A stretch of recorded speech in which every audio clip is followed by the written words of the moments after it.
One time for the one time. It's the family bloodline.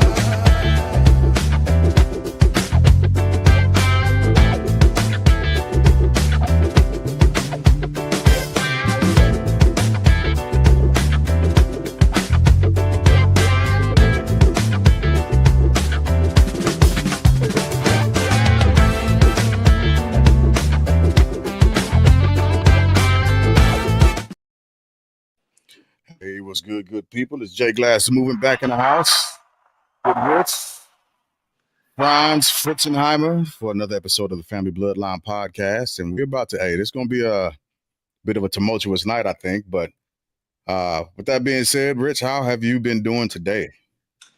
I'm doing okay. Yeah. Just okay, yeah. How's your week been so far? Just another week. You know, a lot of interesting stuff going on in DC with the President Trump. So a lot of good things to talk about. Yeah. My man Polar done hopped in the comments already. Who? Oh, God save the USA is the comment. Wow.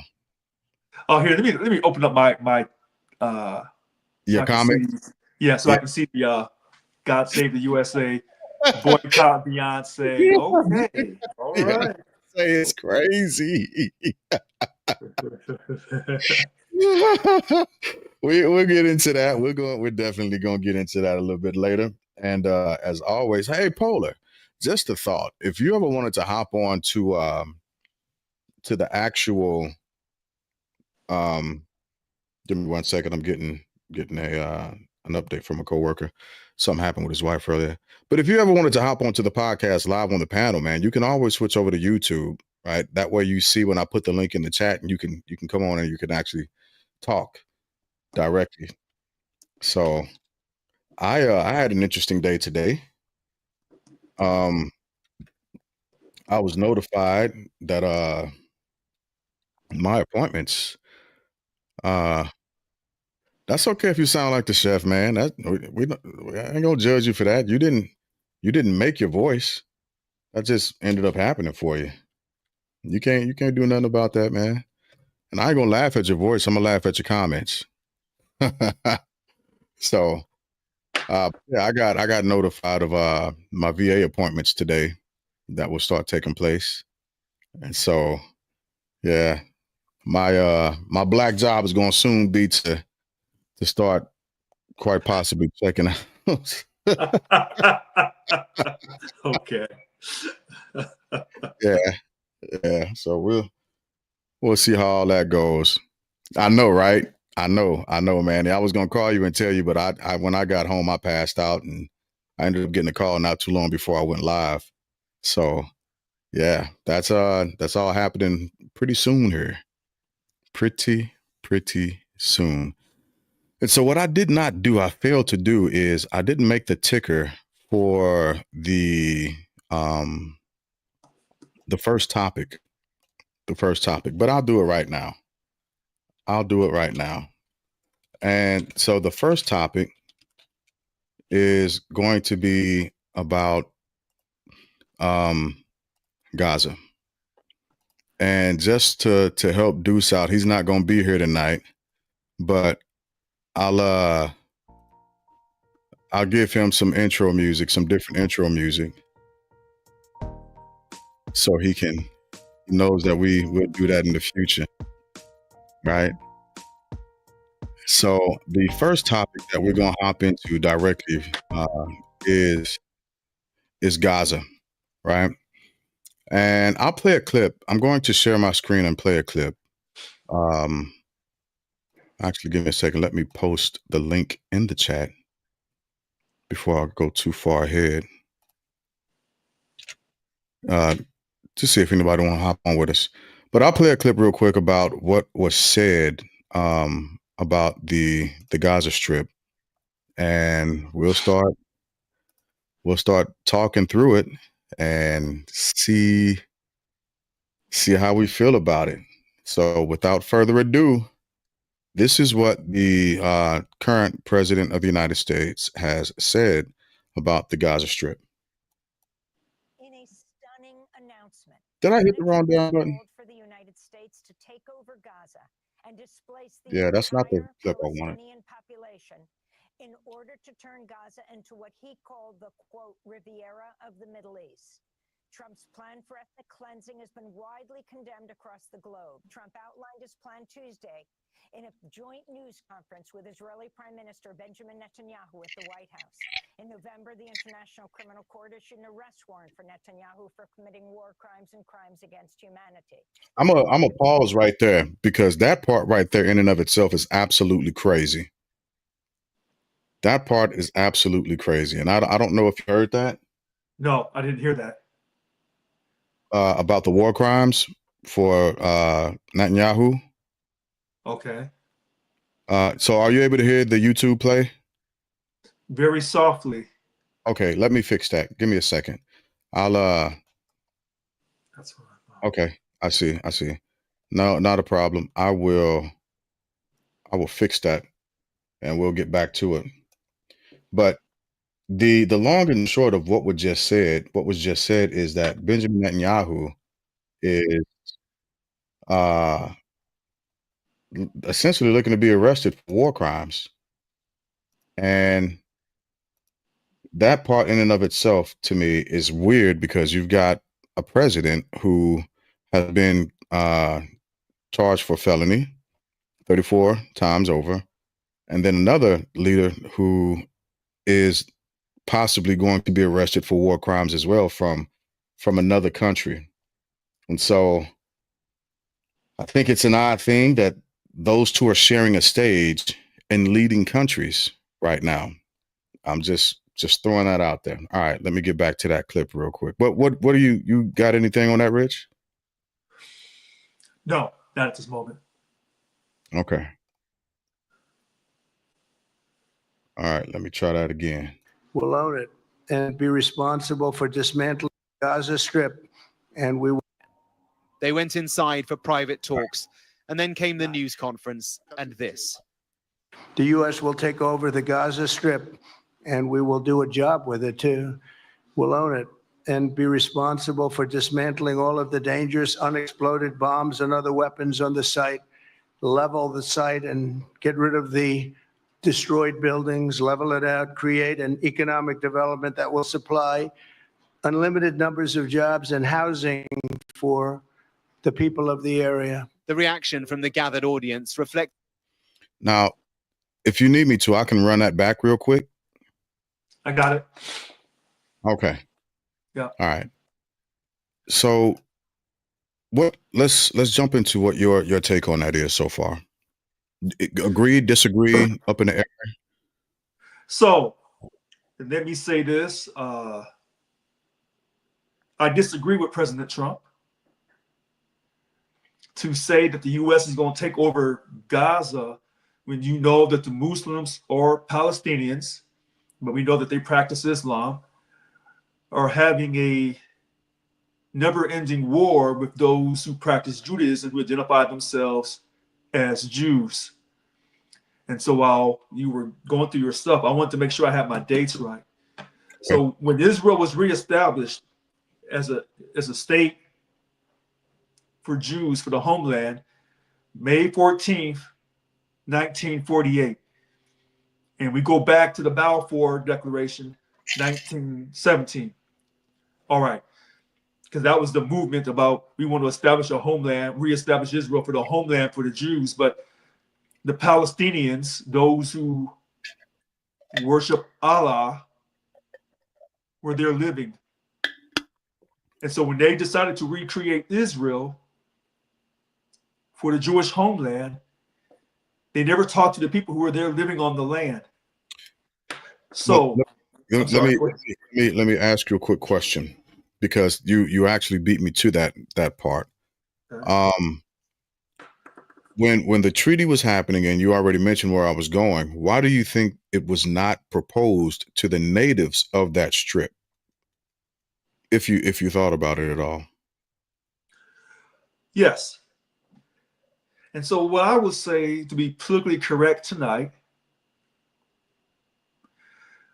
there is a certain stigma about not being white, that there may be a lack of respect for you in the world. Some people believe that, some people don't. Some people believe that the Jews whose skin color is white, but they're claiming protection because of the atrocity of the Holocaust, World War II, that they're getting preferential treatment. So when they wanted to recreate Israel, because of their skin color is white, and they can pass for white unless they tell you that they're Jewish, that they get privilege. And those who practice Allah, I'm sorry, Richard, don't be politically correct. Be who you are. Don't change now. So, Polar, what I'm doing right now, I believe in Israel. I believe in the Bible. However, in the Bible, it talks about those who say they believe in God, but actually don't. I wish I had that scripture in the New Testament right now. So a lot of people, There's you have it already? I might professing with their lips, but denying the power thereof. Not that one. Okay. The one referring to those who say that they're Jews, but they're not. Similar. So, Okay. Yeah. okay. Yeah. So anyway, there are people who practice Islam, and the way they interpret the Quran may be different than others who practice Islam, who follow the Quran. So what I'm trying to simply say is the Arabs, the Palestinians, those who worship Allah, were not invited to those meetings about recreating Israel. They were an afterthought. Now, Britain had control of that land, and the Arabs who were living there lived peacefully. There was never no confusion. When the Jews wanted to come back and reclaim it, the Arabs didn't want that to happen because they said, we're living here. You're not going to displace us. Now, that's from my collection of history. And the reason why I'm watching my words tonight is I don't want to be offensive to those who are Jews, and I don't want to be offensive to the Muslim community. Yeah. No, I think that's fair. Yeah. So, and they both tell me that I'm wrong anyway, that Jesus Christ is not the Son of God. He was just a prophet. And they both tell me that the Sabbath day is Saturday, and they're right. Oh, yeah, absolutely. So, when I talk, I don't want to come across, there's certain things I'm going to come across with a lot of passion and say, this is what it is. This is a little trickier because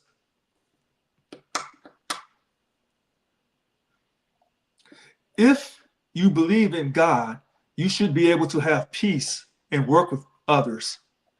When two people believe in God, the same God, except one's ancestry comes from Ishmael and the other comes from Isaac, and they both are adamant that they are 100% right and they are not wrong, we're going to have problems. Sure. So when people tell me the New Testament is just some hocus pocus doctrine that some people wrote up, it's so interesting that when it comes to Israel, we all know there will never be long-term peace. And why did God create it like that? I don't know. God hasn't emailed me in a couple of days to give me the answer. I don't know. Oh, not the email. Yeah, God emails me, lets me know when I'm messing up. So he usually emails me every day. I don't know why I haven't got this particular email on Israel. Right. But President Trump is wrong. And I'll tell you something else real quick, and then I'll let you continue. President Trump, in his first term, he took Tel Aviv, the capital of Israel, and moved it to Jerusalem.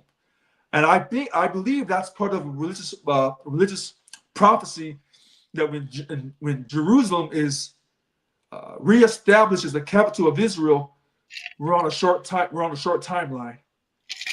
Okay, you're talking about the revelationary type of prophecies, right? End time prophecy. Okay. And so when Donald Trump did that as president in his first term, that was huge. Was that bigger than Bibi Netanyahu?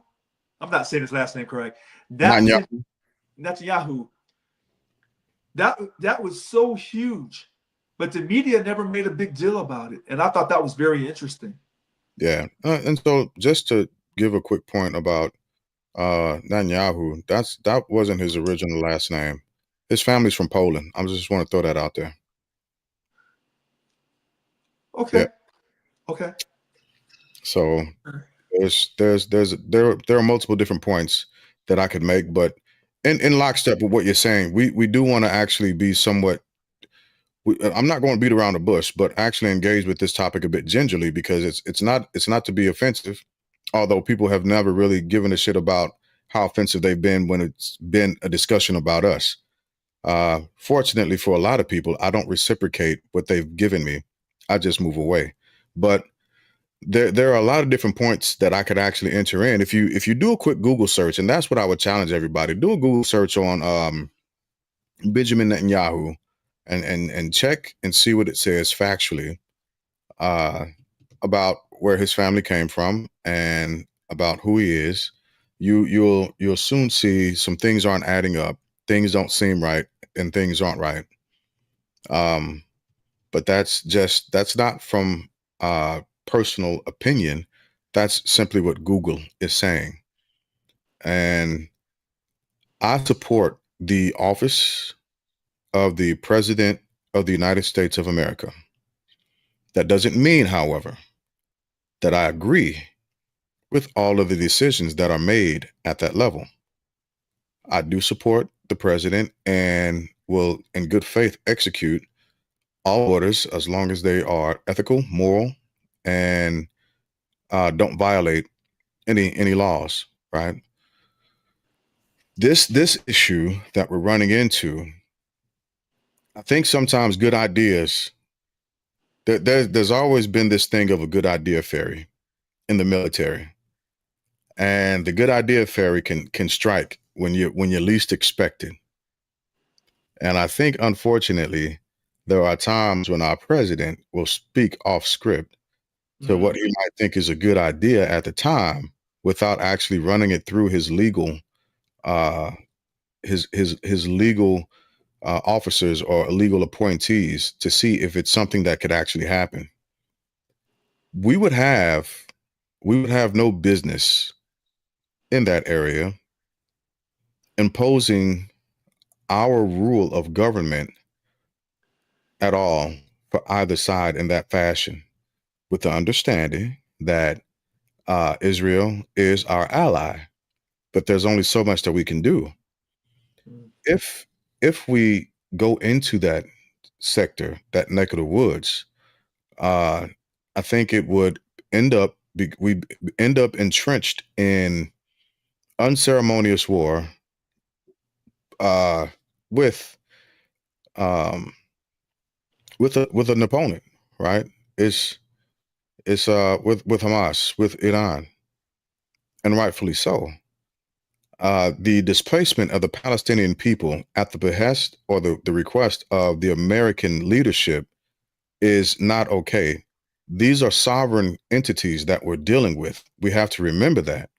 We don't run or control any space over there. And the last time I checked, we were supposed to be getting out of that region of the world, the quote unquote so-called Middle East, right?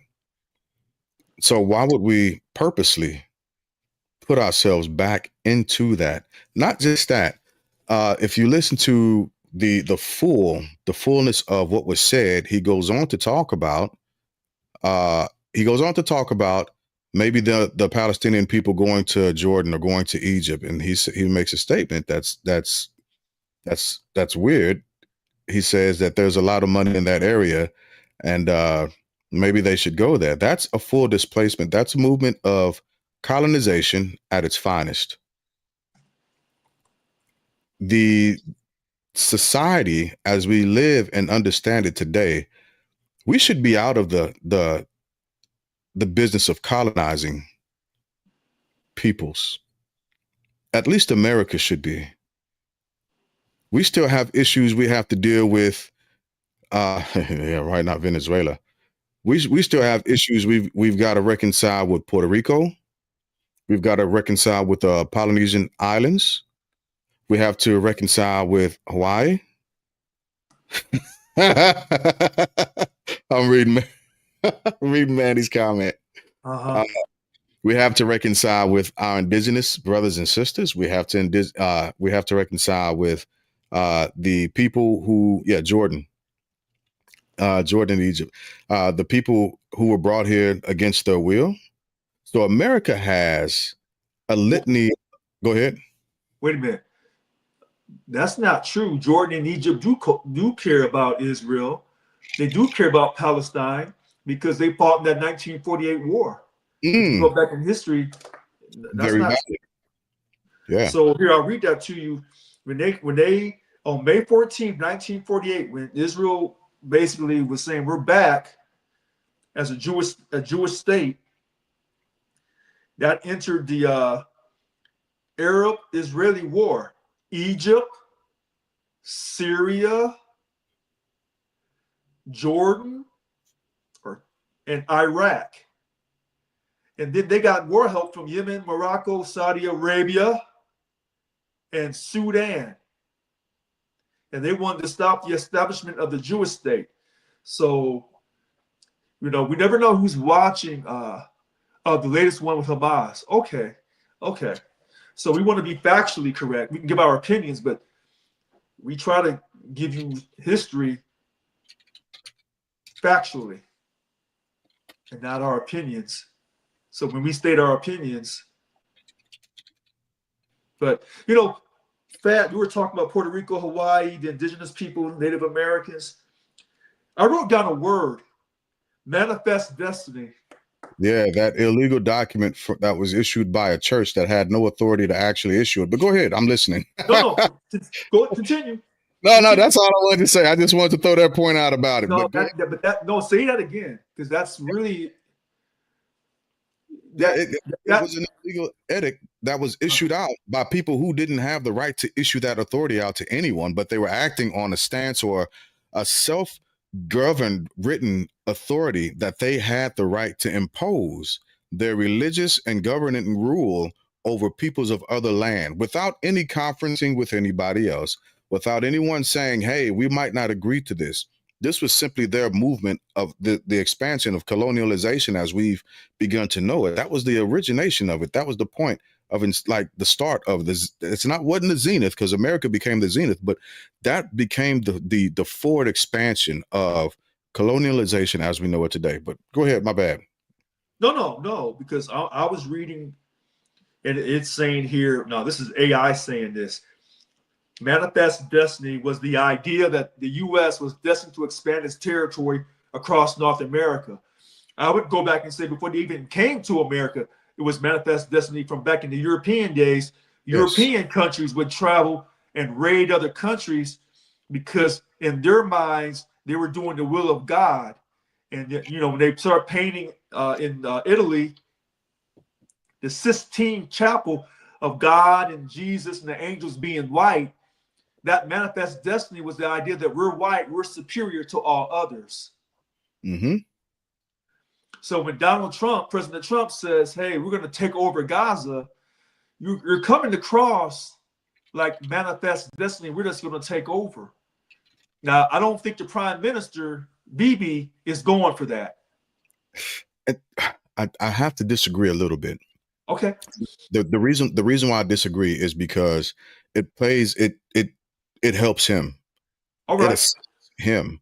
And so he began to smile and agree with our current POTUS when those words are coming out of his mouth, because essentially what he was saying to him was, I will assist you with winning this war in any way that I have to but were you going to owe us something from it? That was the deal that he was laying down, right, indirectly. So another goodness, there was so much that actually came out of that interview. There's so much that came out of that.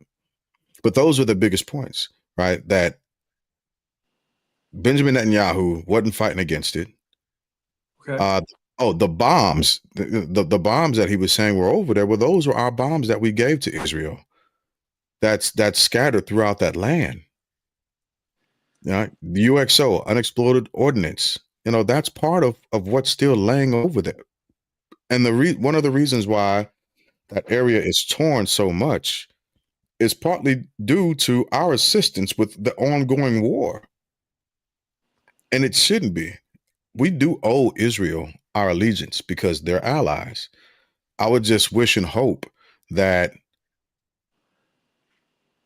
I wish it was better. I wish people could do better. If we have to have these type of wars at this point in our special evolution, we cannot call ourselves civilized. Well, at least a certain segment of us can't call themselves civilized because this is not a civilized way of acting. So listen to this. October 7th, was it 24 or 23? It was 23. Right? October 7th, 2023, they went over there. Yeah, 23. Kidnapped Israelis as for hostages. Yeah. If you go inside the country and kidnap their people, they're going to retaliate. So then, Hamas says the only reason why we did this is we want our land. This is my opinion. We want all of this land that was originally ours. We want it back. And they've been saying that since 1948. All right. So you want your land back, but you don't really. Well, wait a minute. I think in their eyes, this is war. But it's war that's not under the, quote, European mindset.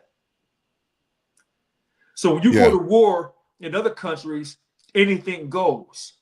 But in Europe, that mindset is we're going to go to war against you. We're going to do things a certain way because we're so civilized.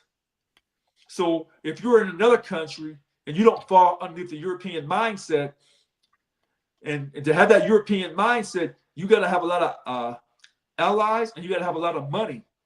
Yeah. So when you fight a guerrilla warfare, you can try to neutralize money. And that's what they're doing. That's also a very tricky thing. So the majority of the militaries that come out of that frame of thinking, we're not the best at guerrilla warfare. and Deuce said it last week.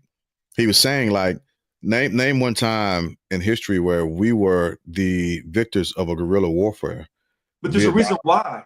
Because we're not going to do certain things. But when you go to war to something, the Bible talked about this. When they were going to war in the Bible, they were killing everybody. Women, men, women, and children. Because if you let those people grow up, they're going to come back for you. Yeah. So I'm waving. But that's my opinion. Donald Trump is wrong on this. Okay. Because what he's going to really do is, if you thought we had a terrorist problem in the past, you let America go over there on that holy land and start building a Riviera or whatever he wants to build. I guarantee you better secure this border. You better. Both borders, Canadian and Mexico. Wow. Yeah, I didn't think of it from a standpoint. That's the long game. There's no way I'm gonna have you come over there and back up Israel and start building. Because here's the other thing. They're telling the Gazians, or let me try to get this right. The Gazians are really Palestinians. Yeah. Okay. If those people leave and think that America's going to build that country or build that strip of land and then allow you to come back, that's a lie. They know that, right? Okay.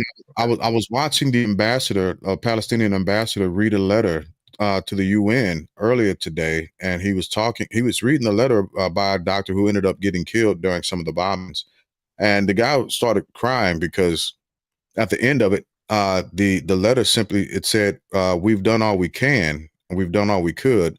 Remember us," because he knew that regardless of what was happening, regardless of what was going on, first off, propaganda is a beast. Propaganda will have people so ridiculously ignorant that they they literally forget how to think critically, and they yield themselves over to a form of groupthink that's influenced by emotion and not critical thinking, right? So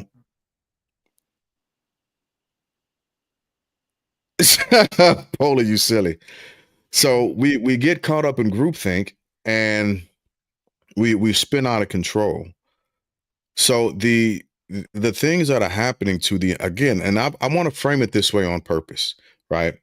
The indigenous people of that land, the indigenous people of the Palestinian or the Gaza Strip, that's who's being displaced. And when we say Palestine, that's all of Israel. That's the whole strip. No. When we say Palestine, if you go back in the past, before Israel reclaimed itself as a Jewish state, it was all Palestine. Yeah, that's what I'm talking about. Right, and then they gave the Jews most of Israel, and then I think the Gaza Strip was just for the Palestinians, and I forgot about the West Bank. Here, let me hold on. But all I'm saying is the indigenous peoples of that land are being removed. They're being removed. And it's very reminiscent of how America began to become formed. And it's very dangerous because there are multiple different titles that these things can begin to fall up under, which again is one of the reasons why NATO is after Bibi. They're not going to. I don't think they can get him. I don't.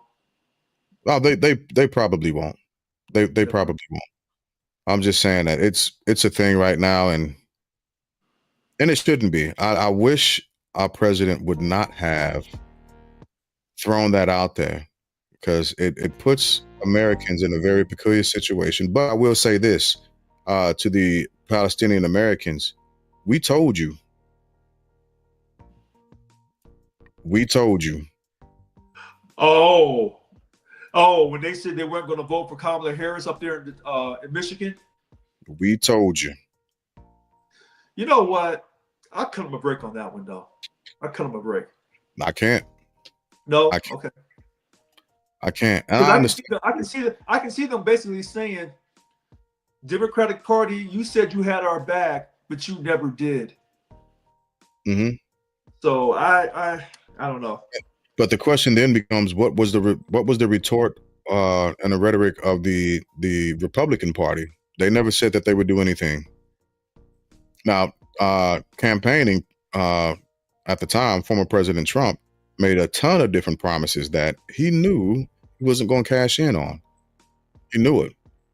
But what I will say is there were hundreds and thousands of people that I've seen on multiple different social platforms and in and out of the news telling them not to do what they were doing. They're voting against their best interests, and they did it anyway. And so, well, but a lot of people do that. I don't disagree with that statement at all. You know, and I want everyone on here to hear this.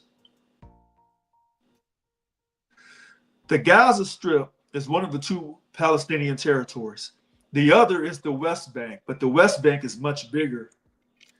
So you have Israel, you have the West Bank, and you have the Gaza Strip. I think it's a little south of Israel. It was all at one time considered Palestine. But before it was considered Palestine, because I don't want no one Jewish to get on here and try to wear us out. Before it was considered Palestine, it was the original homeland of the Jews from the biblical days. So the question is, where did they all go if they didn't just all of a sudden disappear? From the biblical days, it was led to believe that those particular Jews, those tribes, got dispersed. They didn't all leave. They didn't all leave. So you said not all the Jews left at that time period? Nope. Yeah. So there may be some Jews from that time up to now. Well, that's a discussion that we'll have to have off air. Not everybody's ready for that topic. Okay. That's the question, the truth of it. Okay. And I don't want anybody to think that we're going sideways on or I know what you're saying. Yeah, choosing somebody that we're not. No. All right. So okay. Yeah. As a point of transition, We're about to get there.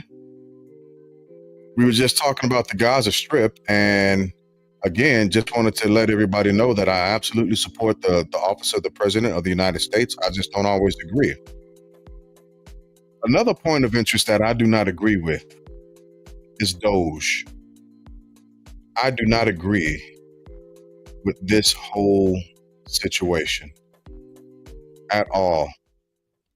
I don't know how much you know about DOGE and what they're doing, but go ahead. What to your points of of interest with that? So DOGE is newly created. Well, it's not newly created. It's the rebranding of another agency. I forgot that agency's name. The DOGE is a rebranding of here. DOGE is a rebranding of another government agency. Gosh.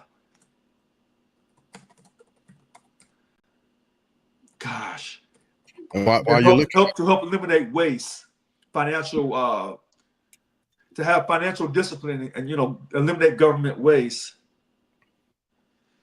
Here. So Trump just rebranded the U.S. Digital Service as DOGE. The U.S. Which place? It says here, President Trump just rebranded the U.S. Digital Service as DOGE.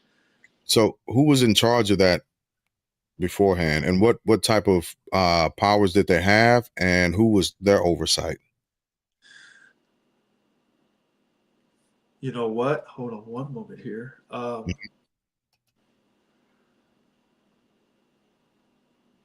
The U.S. Digital Service, which I had never heard of before. Hold on. I haven't heard of them either, so this would be a point of. It says here that the federal agencies will establish their own DOGE team to quality control themselves.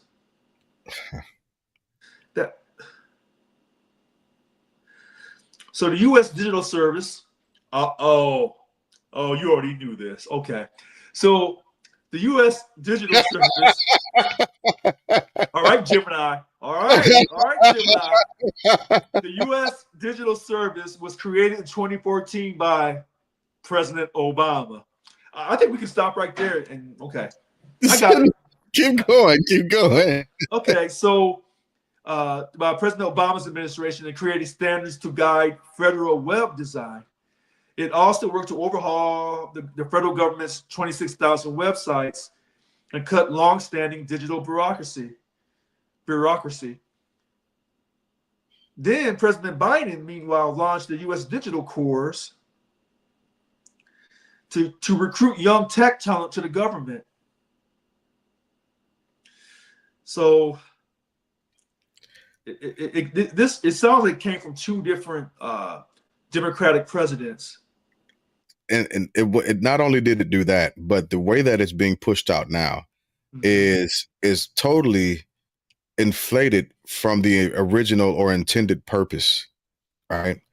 The purpose of that was absolutely right, to streamline essentially what the name is saying, the digital footprint of the federal government in multiple different spaces at once, and to also offer a type of security for the workers to assist them in getting information, essentially. And it was doing that by means of checking things out, making sure that things were efficient, and we weren't using wasteful spending in the digital marketing aspect of things. So that's how they were recruiting talent from across the board to come and assist, right? And it took on multiple different faces until DOGE. DOGE was now that it's become overly, again, and it's an like Hydra. Zoe, you silly. But I get the correlation. It's an overusage or a steroid that's being pushed, and with no real oversight at this point. I do not agree with what DOGE is doing by any stretch. One of the I'm seeing this. I'm not to cut you off. Yeah. This is of the Wall Street Journal. Musk and Ramaswamy wrote, They would be an advisory group, recommend government reform, and find $500 billion in annual spending to cut. But the name is a misnomer. Only the Congress has the power to create new government departments. I'm done. Go ahead. Well, that's the street that I was about to go down. Okay. The I think it's an illegal action for DOGE to act, not an illegal action. It's an unconstitutional platforming of DOGE that's being created because there are no checks and balances for DOGE. So what's happening now, it's going away from the original intent, which was to simply look into things.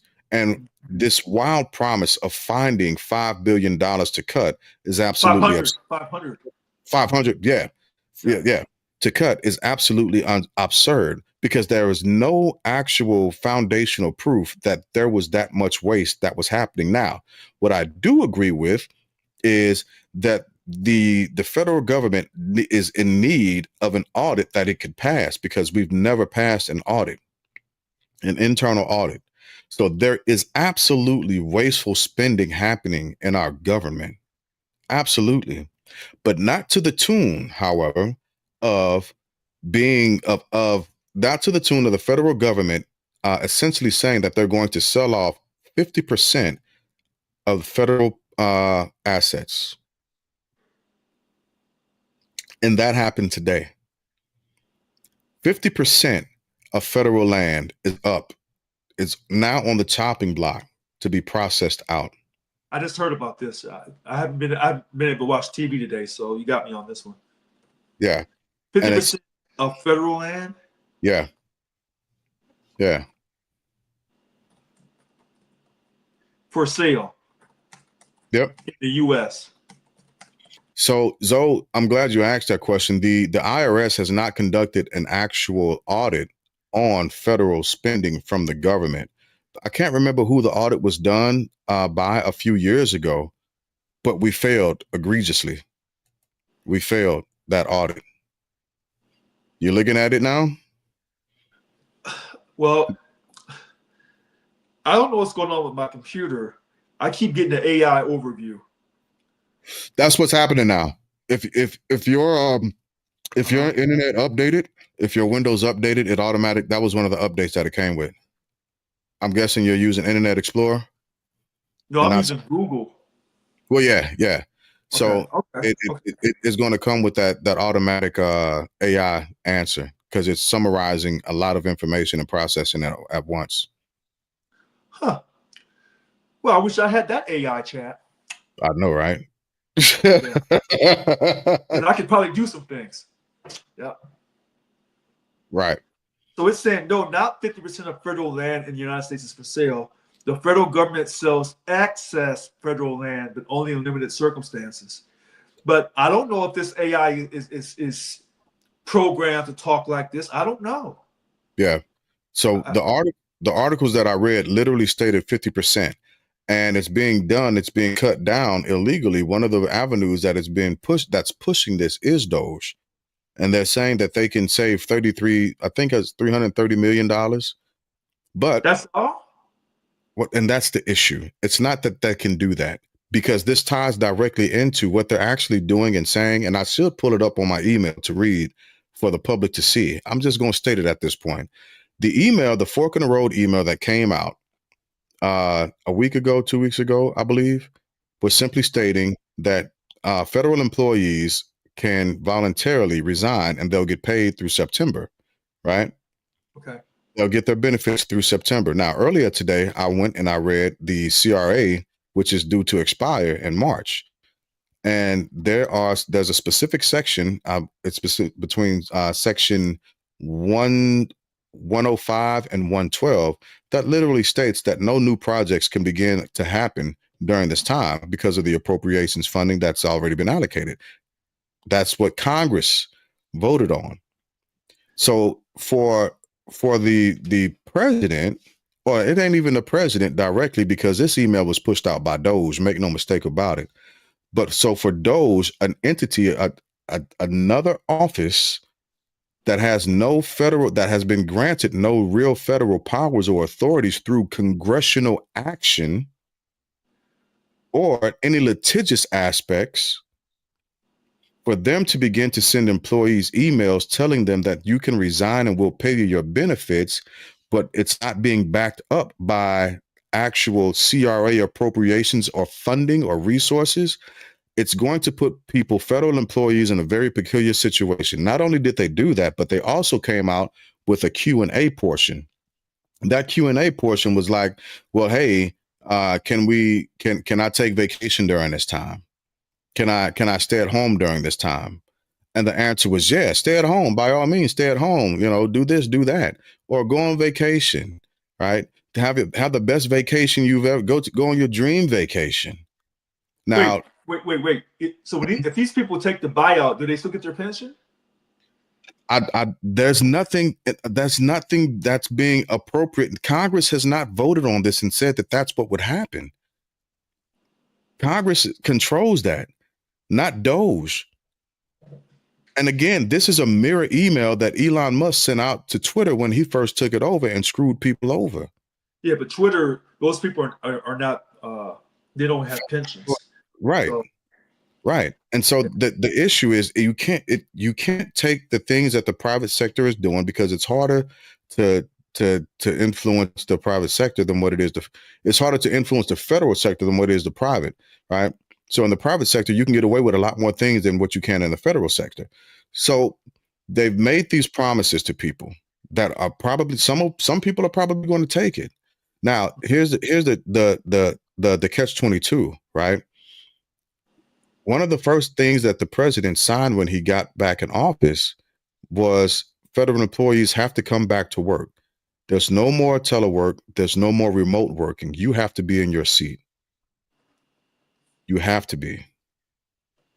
And it becomes a bit of a contradictory thing, a contradictory message that's being sent, saying, well, we'll pay you up through September, the end of the fiscal year, although the CRA the CRA goes through March. It ends in March. And they're promising they're committing obligational funds for the government that they cannot do. No one in Congress has voted on this. No one. And so we're going to end up with Americans losing their jobs for no reason, because again, the president has already signed into action that you have to be at work. You have to be at work. Yeah. There are federal judges that are cutting a lot of those executive orders off at the head. Like my brother Andy stated it when we were out at NAM. He was saying that a lot of people are getting up in arms about the executive orders, but they still have to be vetted by federal judges. And a lot of them are being pushed back on. They're being stopped. And a lot of states are pushing back. Hell, the FBI agents, or the committee that was investigating January 6th that started getting fired and laid off and all that other stuff, they have a lawsuit in against the Department of Justice. Because hold on. That FBI team, you said they've been laid off, right? So when he first came into the office, he was laying people off, but he was giving them ATO. He was still paying them. So I'm not listening because I didn't know about that. Yeah, when he first came in, he laid off some people. They were getting paid. Yeah. While they were being laid off, they were still getting a regular check. Now, with that FBI team, the January 6th investigation team, this is going to get interesting, because he said it was a political witch hunt. And so now he's getting back at them by saying, I'm gonna get you up out of here. And that's my thing. There was a lot of everybody was so salty about Putin going after his political rivals. I think even President Trump at the time said something about it. And now everybody that has had him in a peculiar situation, or somewhere that he didn't like, somewhere political rivals, he's going after them. He's trying to fire them. And I don't think that's a hypocritical thing at this point. I'm not so sure on every case. I think it depends on the case. All Because right. if he finds out that they were really persecuting him, as he said, unfairly, because they didn't want him to run again, because they knew he would win. Well, then the question becomes, which trial that was he involved in that he thought was fair? None of them. He said it was all a political witch hunt. Exactly. So Well, the people of America felt the same way.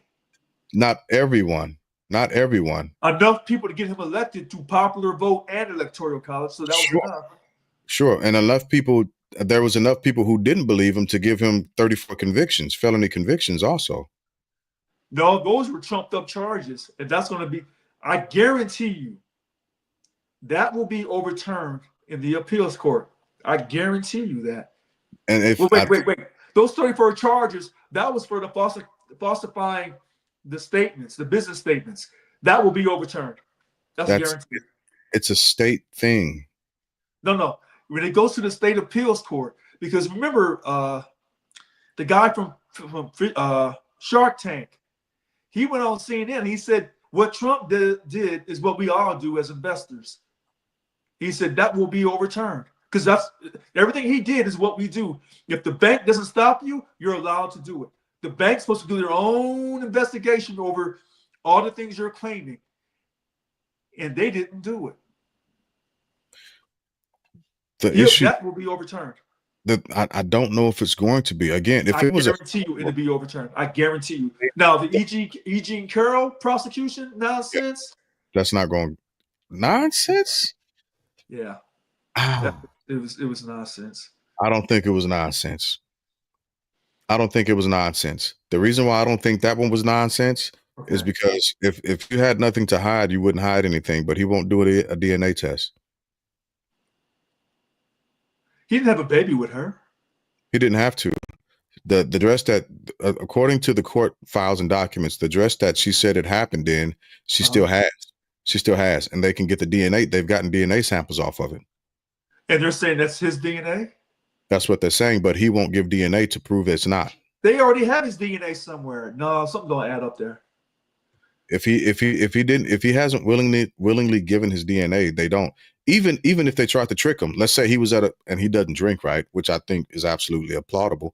But let's say he was at a bar or something and he was drinking and he left his DNA lips or on a vehicle. They wouldn't be able to use it because it's not something that was done legally on the up and up. That would be stealing his actual information. So any information that they would have gotten from that, it would be inadmissible in court. Wait a minute. I'm going to go back because I see Maya said, I'm telling you, Maya, he provided the statements. And when you provide your statements as an investor trying to get money from the bank, you always overinflate. He didn't do anything wrong. He did. It's committed all across America the same way. I mean, the guy went on CNN and said this, and CNN kind of got mad at him, but they invited him back on again. Leary, what's his name? Tim O'Leary? Yeah. Timothy O'Leary? Yeah. He went on CNN and said everything that Trump did. Wait a minute. It's the same statement. Oh, it's the same thing. Yeah. So I'm telling you, he's going to get exonerated for that. And here's the other reason why he'll get exonerated. I don't think he is, because again, a lot of the documents that he ended up providing after, right? So inflating assets on the front end is something different in order to try and get a loan, right? And then there's a process that they go through in order to vet to see exactly how much you actually make and then push you a loan from there. But submitting documents purposely saying that this is what your assets are worth is something totally different. No, that's subjective. No, that's not. It's subjective. And that's why, listen to this. I mean, you have to go back to that CNN interview and let Timothy O'Leary educate you on investing. He said, what Donald Trump did, if Donald Trump had a building for $100,000, Donald Trump said $300,000. So the government, not the government, it's the bank's responsibility to go look at the building and do their own appraisal and say, you think it's worth 300, that thing's only worth 100, and we're only giving you a loan for 100. But if that bank says, you know what, we'll give you 300, he didn't do anything wrong.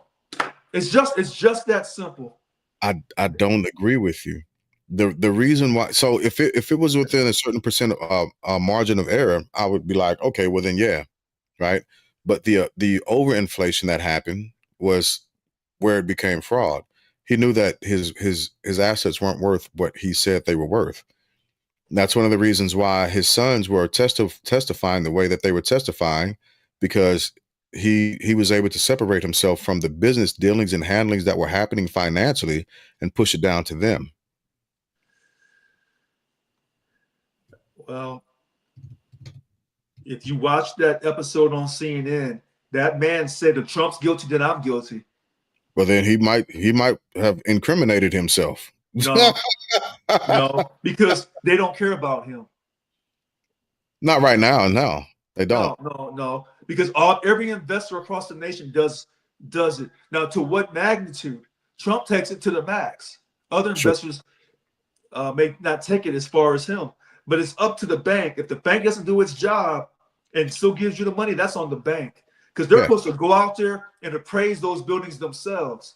If he had money in the bank, things could work differently. If he had money in that bank, well, I don't know about that part, Maya. I don't know about that part, but that's what she does. That's why she's saying it.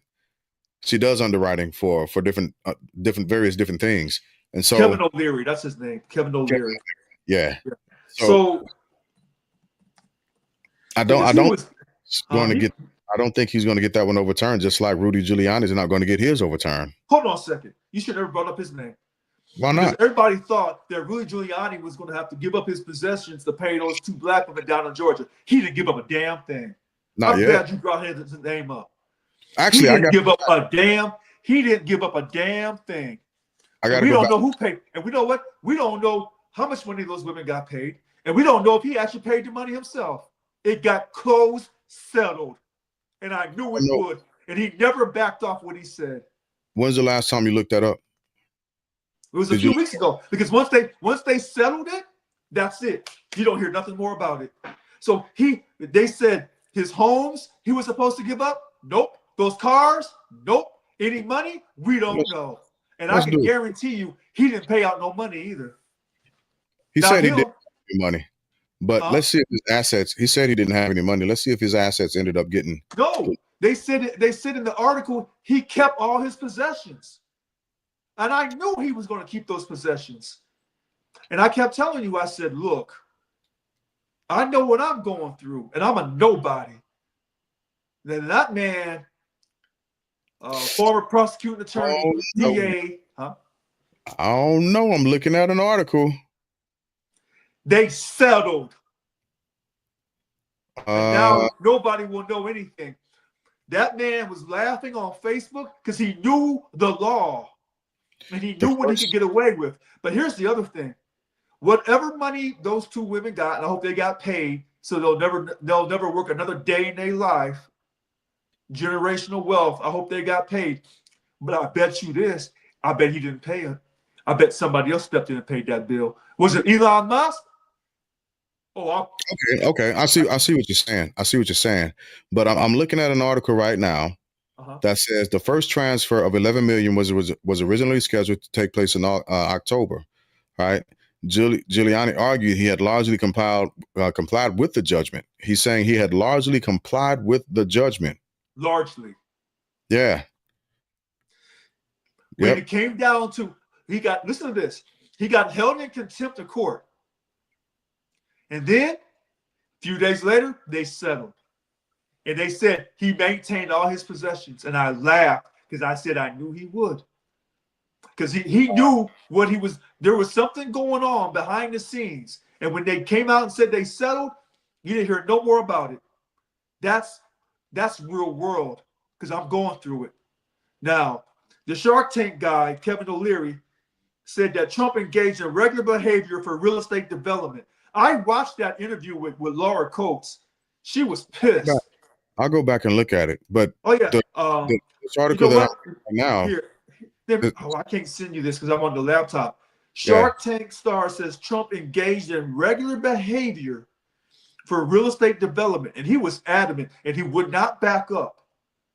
He said, if he's guilty, I'm guilty. We're all guilty all across America. And that's what changed my opinion about that. I said, well, what's really going on here? And then when he explained it, Kevin O'Leary explained it, I said, oh, yeah, he's right. Mm. He's right. So I was just looking at an article from the BBC about Rudy Giuliani, and this article is as of the 6th of January. He ended up filing bankruptcy, right? So he largely complied with the actual. Okay, I'm gonna look this up for you real quick because he's Giuliani settled with those ladies. Yeah, I didn't see that it said he settled anywhere. Oh yes, Giuliani's No, settlement. Here it is, January 16th. Giuliani reached a settlement with a tentative settlement with the two former election workers who won 148 million in damages, but he Right. settled with them, and nobody knows for how much because it's closed. What's the date on that article? This is 16 January. You know how I know this so well? There's certain things I don't forget because I knew and I told you this off air. I said he's going to get out of this. I told you what I was going through, But and he I didn't. said that man, huh? He didn't get out of it. He still Yes, had he to. did. He still had to settle for something. So maybe it Hold on a wasn't second. 8 million, right? When they said he settled with them, you don't know who paid the damn bill. No. I'm not. That's not the part I'm arguing, right? Okay. That's not the part I'm arguing. The point I'm saying is that he still had to settle something. I'm not getting no more alcohol, Polar.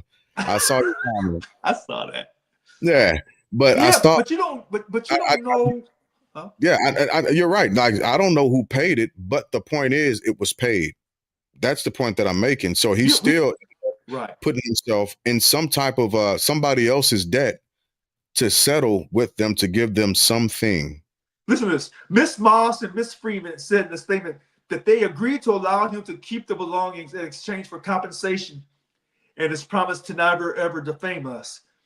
Okay, so somebody paid them, and I guarantee you it wasn't Trump. It wasn't Giuliani. I guarantee you that. And I won't disagree with that, especially after he ended up filing bankruptcy, because at that point his creditors would end up calling in on their debt, and they'd get. He may have filed it. That claim got pulled.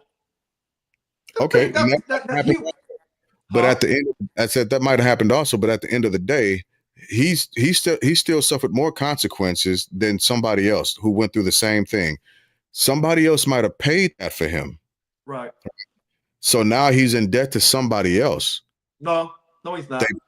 You don't think so? No, you I think know he's not. No, he's going to give up? This is political. Hold on, Pat. This is political. He's not in debt to nobody. If anybody was in debt, it was Trump who was in debt to Giuliani for all that stuff. That say what we want to say. Yeah, no, I knew Giuliani, crazy man Steve Bannon, Paul Manafort. When they said they had Trump's back, they meant that shit. No. I can't argue that, because they went to jail for that man. Yeah, what President Trump does have a history of doing is he rewards those who are loyal to him. And I kept asking. I said, I don't know if I said it to you. I said, if Giuliani is going through all this, Trump's supposed to be right there backing him up. And Trump never said a word about it. But Trump still got him the help. Now, I said when Trump goes back to office on day one, everybody on January 6th, if he doesn't pardon all of them, they'll turn on him. He had to, whether it was right or whether it was wrong, he had to pardon those people.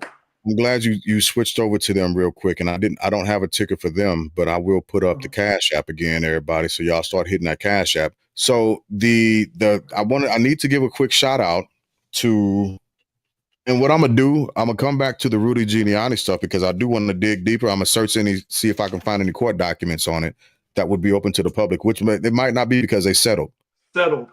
Yeah. So hold on. Wait a minute. I want you to remember this.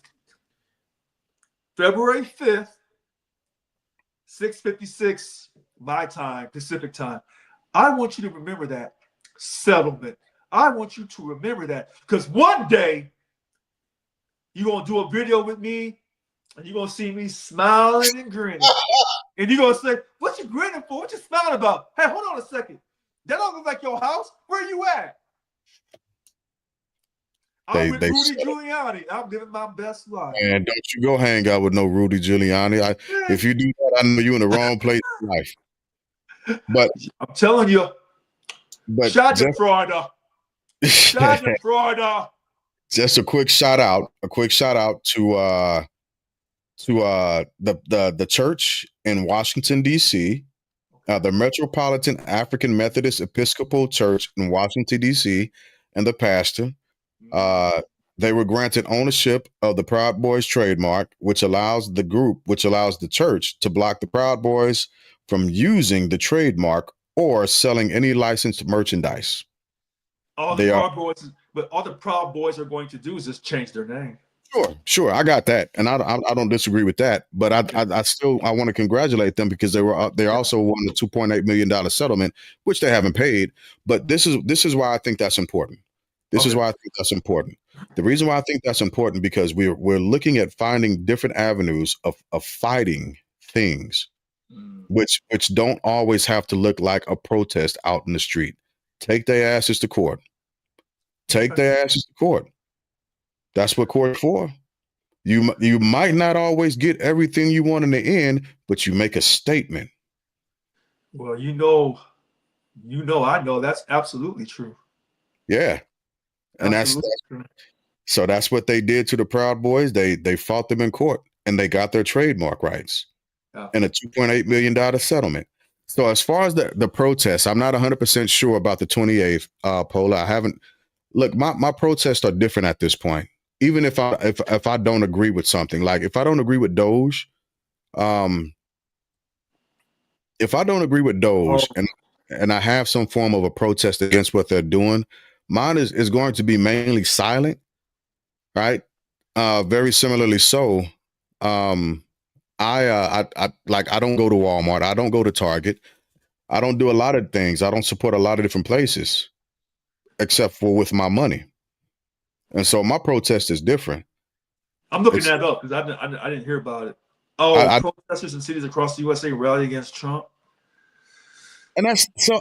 Let me again. I support the office of the President of the United States of America. I absolutely do. Yes. But yes.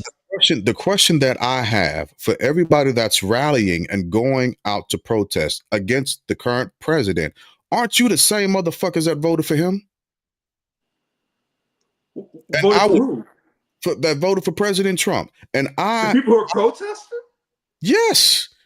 I think these are Democrats protesting. There's the same people that voted for him and look, this is what I'm not finna let people do no more. They're not going to tell me they didn't vote for him, but I saw the results of the election that was sweeping. And now all of a sudden, things are hitting their desks. Things are hitting them and affecting them. Oh, we got to protest. Nah, don't protest. Take your consequences. No, I think the people who are protesting didn't vote for him. But we don't, Which article are you looking at? Well, it says demonstrators across the cities in the U.S. on Wednesday to protest Trump administration's early actions, the immigration, transgender. The transgender had to happen. Oh yeah, the transgender. Okay, yeah. And the proposal to forcibly transfer. Oh yeah, that ain't gonna work. The forcible transfer of Palestinians from the Gaza Strip. That's not gonna work. Those are the same that voted for him. Oh, that particular group of people. Yes. Well, wait, because wait a minute. We know I thought when they didn't vote for Kamala, they just said they weren't going to vote for him, but they weren't going to vote for Kamala. So we don't. No, they voted for him. If you look at the election results and you look up in Dearborn, Michigan, the votes that were casted, it was largely for the current president. They voted for him. They voted. All right. So when I see this AP News, protesters, California, Minnesota, Michigan, Texas, Wisconsin, Indiana, and beyond.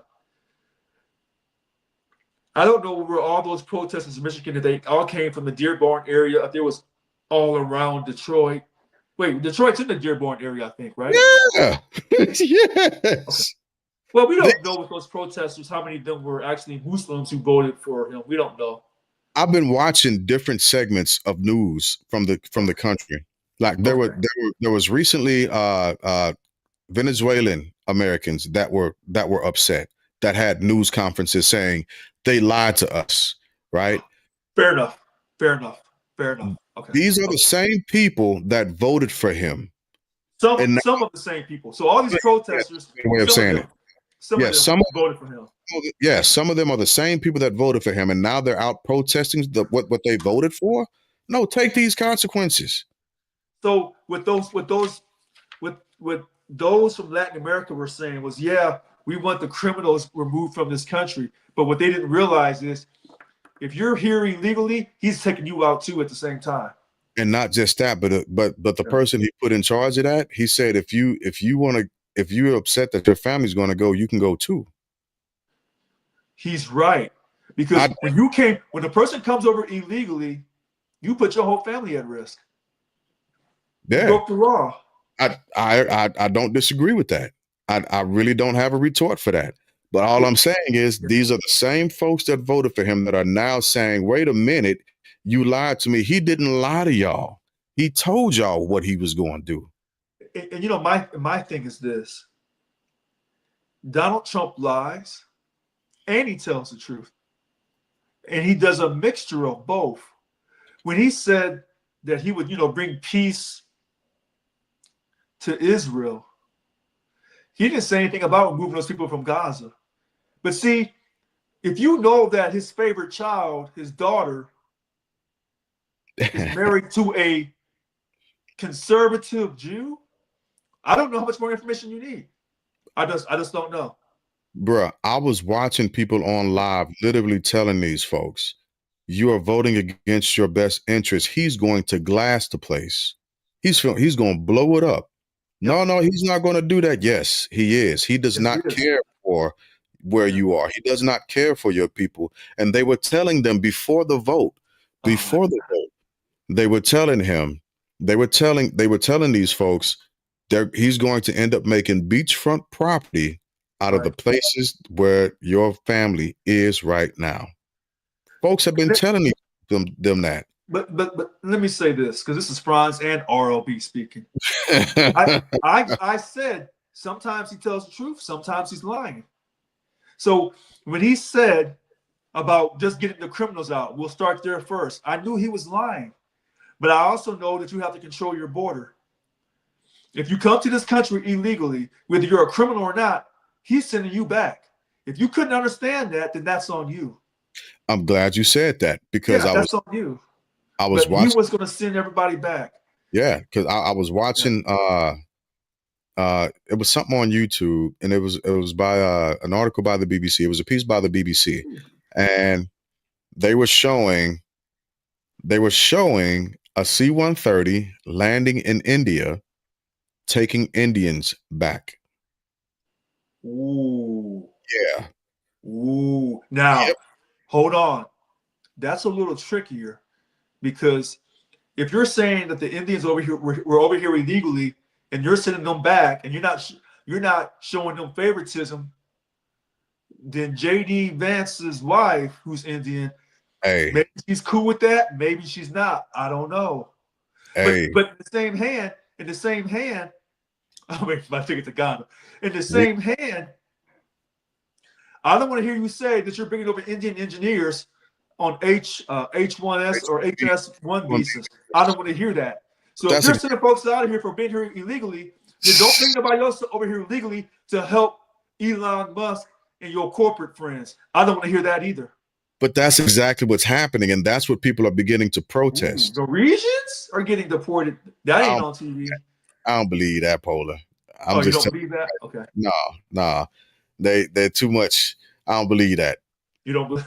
Not yet. But what I am going to do is I'm going to start walking into some of these foreign stores, and I'm going to call DHS when I walk out. Oh, you were being serious, Polar? I'll have to look that up. You know what? Hold on. I'm going to that. You keep talking. I'm going to that right now. I'm going to look that up and see. He said Norwegians being deported. Oh, boy. So I was watching a C-130 land in India, and the article was talking about how there are multiple different planes. Usually they would have gotten, or under the Biden administration, they had gotten commercial jets back. commercial planes, but they put these jokers on C-130. That's a military plane, everybody, just in case you didn't know. And it was landing. It was landing. Hey, I'm getting a ticket to Ghana. It was landing. So it does say that U.S. President Trump's newly launched campaign to deport illegal aliens include 39 Norwegians. Oh. 39. Oh. Yeah. I think your agricultural fields will be okay. Yeah. I think the orange crops and the peaches, the pecans, they'll be okay. Yeah. But 39. yeah, there's planes taking Indians back, and everybody thought that no, it's just going to be a specific demographic or a couple of demographics. Well, Colombia found out first. Venezuela is finding out. Of course, Mexico, but India was the one that surprised me. That's the one that surprised me. India. Well, yeah, I guarantee you that they're going to bring them right back over on visas. I wish I could debate that. I just can't see him getting away with that. JD Vance's wife is Indian. I mean, but hold on. I think it ended up being South Africans first. Yeah. Right. Yeah. So I don't know if this is about to be a hell of a ride, like I've been saying, and I don't know exactly what's going to happen. I'm going for the gold. Yeah, but all everybody that's about to be protesting, I'm not supporting their protest. I'm against their protest. I agree. Deport them all. Well, my thing is, if you're protesting peacefully, do what you got to do. Sure. But don't let no one person do any vandalism, because it will destroy your whole movement. It absolutely will. So no vandalism. But I'm not supporting their protests. Now, let me make sure I say that. I believe in freedom of speech as well as the freedom to protest peacefully. I absolutely do. But I can't get behind your movement, because you all were told. You all were told. And at this point, it's on you to get to where you need to be. It's not going to be to the Black community to take care of you. Well, so much information is on the internet. Yeah. And a lot of times you don't know who's telling you the truth. Sometimes it's a mixture of the truth and a lie. No one really knows anything because there's so much information. So with the internet came all the information, but now comes all the lies with it. Sure. So some of these voters got tricked. I can see them being tricked and being gullible. I can see that. It's hard for me to see that. And I say that because they've seen how Black Americans have been treated. Yeah. And they've never wanted to be in our shoes. Right. So it's hard for me to say that they didn't know what was coming, because they absolutely understood how we were treated, which is why they've never identified with us. Yeah. And so now they're being forced to identify with us. I'm sorry. I'm sorry.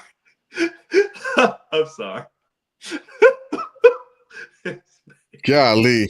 This man. Go ahead. Hey, Paul, I don't let nobody cut my grass. I cut my own grass. I enjoy it. It might hurt my wrist for a few days, but I enjoy cutting my own lawn. Nobody gets that. God. That's a favorite thing to do. One of my favorites. Oh my God. I don't know where the hell that came from, Polar. Polar, you wild. Oh boy. All right, we've been on for an hour and 20. And so at this point, I will begin to transition, because we got to do final thoughts. Okay. Thoughts. I've got to get up in the morning, and I got to do it too. I'm tired tonight. I got to do a lot of research. into a few things. Yeah. So With that being said, let's get your final thoughts. My final thoughts for February 5th, 2025 is keep hope alive. Don't ever give up on yourself. Keep loving your family. And our country will survive on the good days and the bad days. We can make this country the strongest country on earth. I'm so glad you didn't say great again. I'm so glad. All right, that's good. My final thoughts is like I told you, Rich, and I think a lot of people have seen my post, and I will go back and find it right now. Actually, let me. Okay. Going to find my post, and I'm going to read it. I'm going to read it, and this is because of what people have been doing and how people have been acting in light of Beyonce winning a Grammy, winning a freaking Grammy, and not hurting or changing anybody's life. But the hate that's come with it is absolutely ridiculous. The post that I made earlier today on a different platform says, observing where we are in our society has answered how some of y'all's grandparents ended up on a postcard next to bodies hanging in trees. I don't understand why people are so upset and you're so bothered by someone singing a country album when her elders, her ancestors created this genre in and of itself. Mm-hmm. It's beyond me. Again, I've told people this time and time again, America's brand is hate. That's a foundational principle of America. There's enough freedom to go around for everybody. It is not running out anytime soon. It's not a resource that there's only a certain amount of. Freedom is there. A person can sing whatever the hell they want to. And if they happen to win a Grammy in it, it should not make you expose what your God looks like, what your religion looks like, how you can act on a social scale, how it show your whole ass. Show your whole ass. Because somebody won a Grammy. Y'all should be more than ashamed of yourselves. I know, like, your parents should be ashamed of raising you like that. Who the fuck raised you like that? The amount of hate that y'all have shown, and call yourselves American and you're for the average American person. You are not. You are not. You are a liar. That's what you are. There is no patriotism in you. If you are one of the people on social media screaming about a black woman winning a freaking Grammy for singing a country song, you are asshats. All of y'all that have done that, everybody that participated in that BS should be ashamed of yourselves. And then you have the nerve, you're going to attack her family or her husband paid for it. What, you mad motherfucker because you can't afford a Grammy? If you can, go buy one for your wife. Sit down and be silent somewhere. You bastards have no class about yourselves. None. Why don't you go back to the country you from? How about that? Since that's the line that you motherfuckers like using when it comes to hatred. I'm so sick of y'all with this bullshit. You have made people, you have pushed people in corners, you have killed people, you have raped people, you have taken people's identities and you have capitalized off of them just so you can make sure you are richer than somebody else. And half of y'all ain't got half the money she got. You ain't got a quarter of the money that she got. And the only thing that you can do is sit back and talk shit because you ain't talented. That's all you motherfuckers know how to do. Hatred. It's hatred. And I'm not saying this from a standpoint of, are you a hater? No, it's that you are the epitome, the very physical manifestation of hatred. That's what you are. And you should be ashamed of yourself. And I'll never want to be associated with a God that you pray to.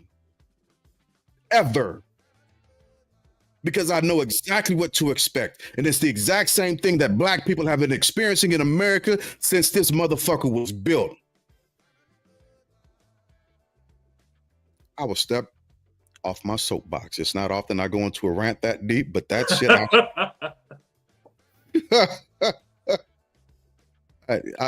Look, I put another one up. I said, I actually did a vocal one. And I said, I'm gonna make sure I teach my kids to recognize who y'all are, so that they're not surprised and caught off guard, and and not have so many issues as they grow older and have this whole experience, this whole American experience. You know, I wanted to I'm trying to go through this real quick. There's something in Exodus 20 that lays out what you're saying. And it says here, because people don't really take it seriously. It's the 10 Commandments. But the funny thing about the 10 Commandments, all these pages are sticking together. Here it is. So it tells you in the 10 Commandments,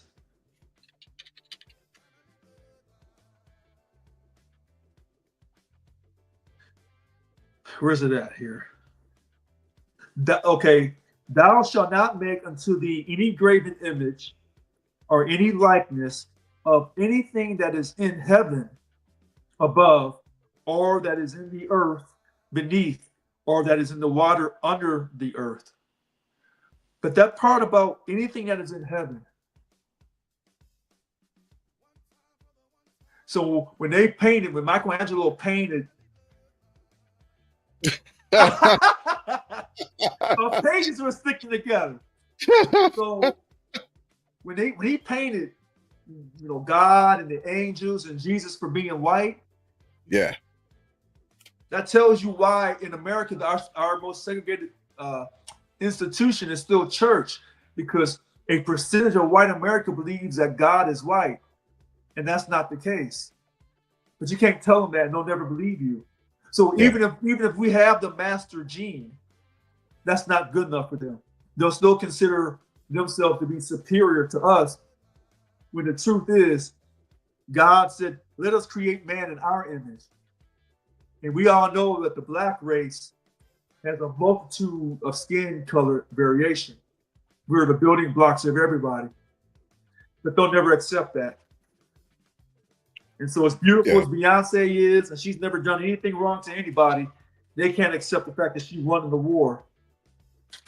Doesn't surprise me at all. Yeah. And I'm not talking to the people who just disagree that she can't sing country. That's fine. That's just a perception or perspective of music that, okay, that's your opinion. Got it. That's fine. I'm talking about the people that were like deep in their hatred.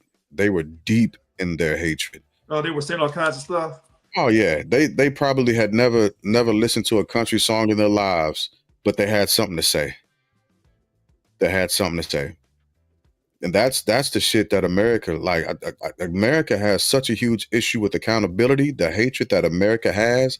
There is no love, or there's no hate like Christian love, American Christian love. It's so. Anyway, I'm not gonna keep any. We'll pull back from that.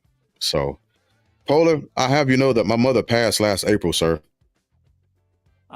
True story.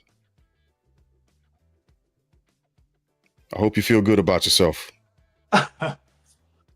Okay. So, with that being said, y'all could have been anywhere else in the world, but you decided to come out and hang out with us. I needed to get that off my chest. Hey, this Black History Month finna be hell. Be hell. Motherfuckers are catching these strays. Telling you, it's finna be hellacious. Like all the political talk that we have, that's fine. I'm not really worried about that, because we all have the right to have a political opinion, and it shouldn't always align, right? That's actually one of the parts of the American experience that's great, is being able to have civil discourse without anybody dying. That's the good part about it. But the hatred that has reared up and shown itself, that's not accepted, and it's not acceptable. And I'm not going to be gaslit this Black History Month. I'm not going to allow motherfuckers to pull me off my square and give me fictitious. alt facts, as it were. No, I'm gonna be in rare form this Black History Month. I got it for him. So maybe after the 28th of February, I'll calm down, but I probably won't. So, man, I've been drinking Diet Pepsi. That's what I've been drinking because that shit is off the hook. But anyway, again, thank you all for coming out. God bless and